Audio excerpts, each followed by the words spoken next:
Welcome back to the channel, everybody. And yes, Dodge made their announcement, their March 5th announcement we've all been waiting for. I don't know about you all, but I was not steeped in massive levels of excitement or anticipation. I wasn't waiting with bated breath for this announcement because, you know, we all knew what they were going to do. We knew they were going to roll out more EVs, a bunch of EVs. And we knew they were going to have an option with a gas engine, and we knew it was going to be a Hurricane. So here's where I'm at. I'm going to say no to the EVs. You knew I was going to say that. It's impractical. It's ridiculous. I'm not signing up for that stuff. I drive my Scat Pack every single day for work. I've got 8,624 miles on it. It takes me about a minute and a half to fill this baby up with gas, and I keep on going. And the joy I have driving from office to office, listening to this engine, of course it's a manual, banging through those gears, it just makes my days better. Even hard days become better when I can jump in the car. I literally catch myself sitting in some tough meetings thinking, I can't wait to go get in my car and jump on that freeway and just feel that power and bang through those gears. I mean, it's therapeutic for me. Someone who runs really, really hard, runs a very stressful business. Getting in this thing is therapeutic. It's not just a car to me. This thing makes me happy, but it starts with the second I see it in the parking lot.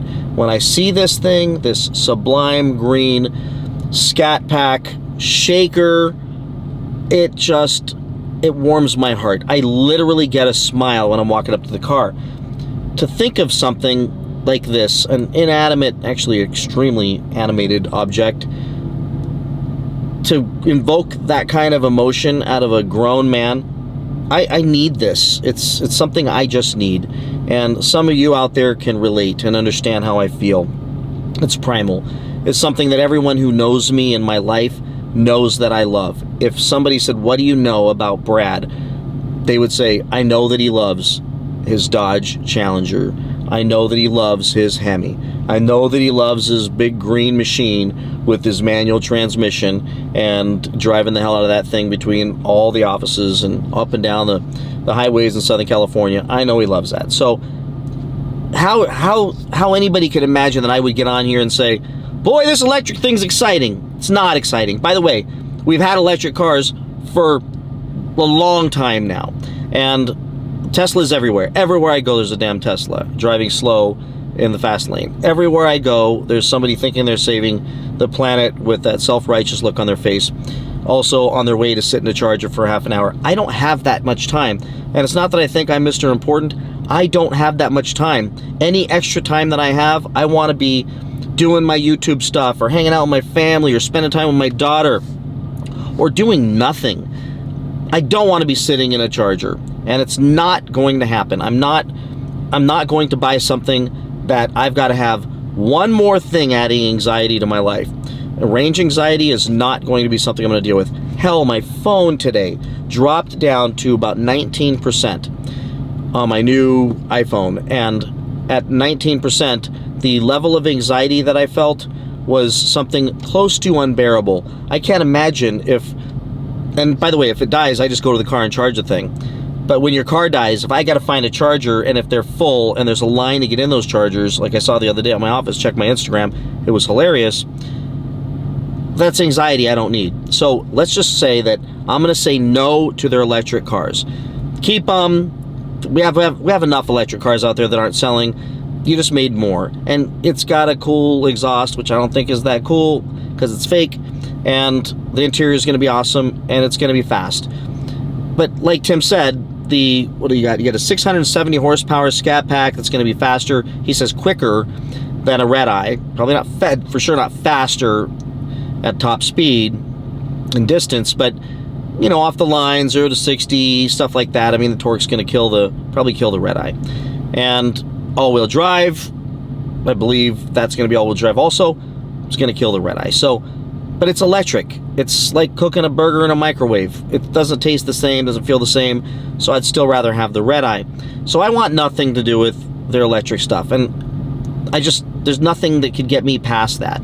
I have no desire to have it. But I'm going to shock you all, because with the Hurricane 6-cylinder twin turbo, that kind of intrigues me a little bit.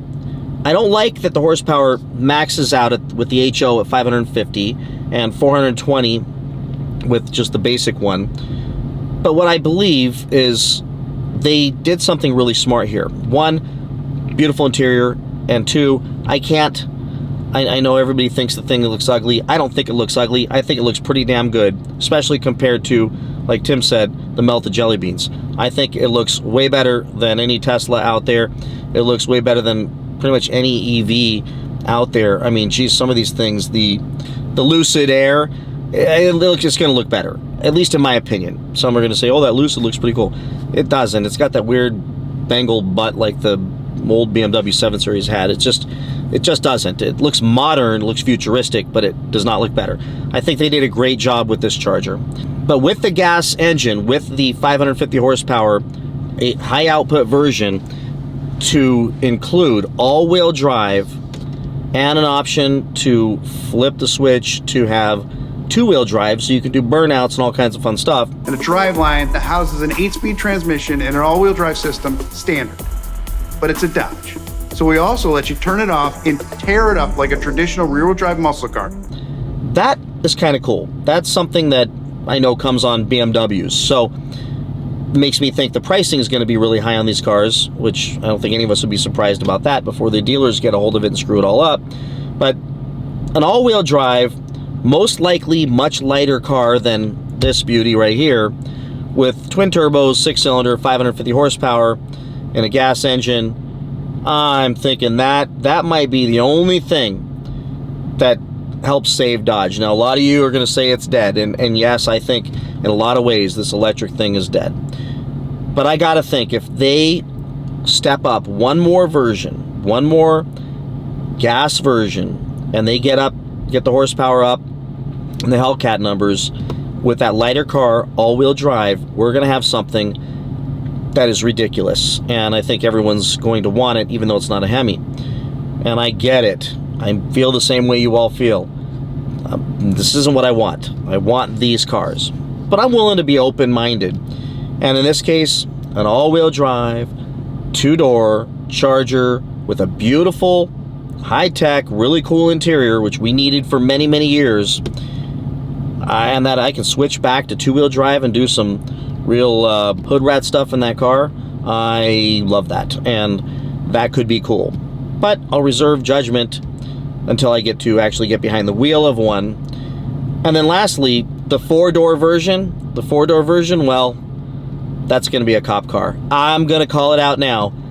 That's going to be a cop car. Put some lights on top of that sucker, a plastic seat in the back, a cage, and us in the back seat for what we're doing in our Hellcats. That's a cop car, and that's why they made it. I gotta think that's why they made it. I mean, of course, having a four-door car for families is important. It's going to be hard to sell a two-door car nowadays, even though it's got the hatchback, everything else. But I gotta think it's going to be a cop car, and it's going to be the family mobile, and they're going to sell a ton of them if they get the price low enough for that lower 420 horsepower version. I think it'll get great gas mileage with that 6 in it and the turbos. I think it'll look nice. So that's what I think about this thing. The 550 horsepower all-wheel drive is going to be an interesting car. So I'm going to reserve judgment on that. But I got to say this in wrapping up is, I don't know about you all, but watching that video, all I could think is, in our lifetime, to get to see a CEO as good as Tim Kuniskis. I'm not blowing smoke. He's never going to see this video, but I'm going to say this to you all, that I just got to respect the game in this guy. This guy can sell anything to anybody. He can make anything sound good. I mean, he had me on the edge of my seat watching that video with the Dodge brothers coming out with the wrenches in their hands, and he's making the electric cars sound good. Unfortunately, as great as Tim is, as amazing as he is, and whatever the hell they're paying him, they should pay him double. It's not going to change the fact that we just don't want nobody. You know, look at what's happening right now. Even Biden's pulling back on EV plans, and Ford can't sell their EVs, and Tesla's down. I mean, everybody's having trouble getting these EVs out. It's not going to be what everybody wants. It's just impractical. It just doesn't work, and we're hitting our head on the ceiling of technology at this point with those things. So Tim is amazing. He sold the daylights out of it, and I got excited about it. It made me want to get behind the wheel and drive one. But I also know that both these cars they rolled out before they talk about the Banshee will get smoked by Teslas all day long, by Plaids all day long. So the Banshee needs to come out and not just keep up with a Tesla Plaid, but smoke the daylights out of a Tesla Plaid before Tesla comes out with their Roadster and then smokes everything. With that said, I want nothing to do with electric. It's just not practical. It just doesn't fit in my life.